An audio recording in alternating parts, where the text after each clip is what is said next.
Magandang umaga po. Narito na po ang magiging lagay ng panahon ngayong umaga ng Sabado, May 16, 2026.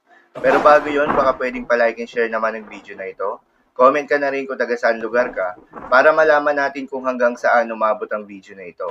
Huwag mo din kalimutan na mag-follow at mag-subscribe sa ating Facebook page at YouTube channel.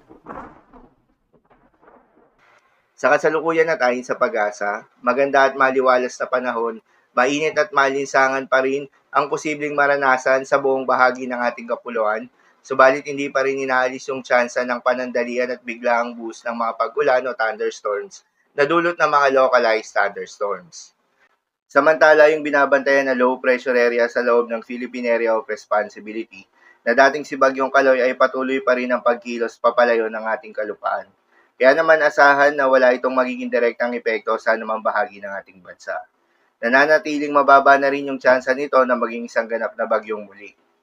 Ang nasabing low pressure area ay huling namataan sa layong 1,080 kilometers silangan ng Central Luzon. Maliban nga sa low pressure area na ito ay wala nang anumang sama ng panahon, low pressure area o bagyo sa loob o malapit sa Philippine Area of Responsibility na maring makaapekto sa ating bansa.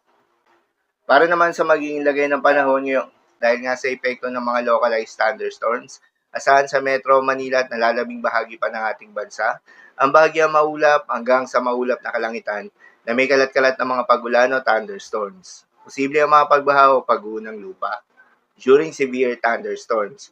Madalas nabobo ang mga thunderstorms na ito tuwing hapon o gabi na nagtatagal ng 1 hanggang 2 oras. Kaya naman ingat sa mga posibleng banta ng pagbaha at pag-uho ng lupa, lalong-lalo na sa mga lugar na inuulan na noong manakaraang araw pa. Para naman sa magiging lagay ng mga dagat baybayin, ayon sa pag-asa ay wala tayong nakataas na gale warning sa anumang seaboards ng ating bansa.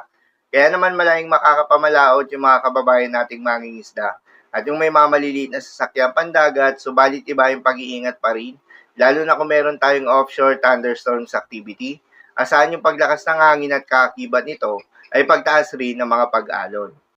So, yun lamang po para sa lagay ng panahon ngayong araw ng Sabado. Keep safe, everyone.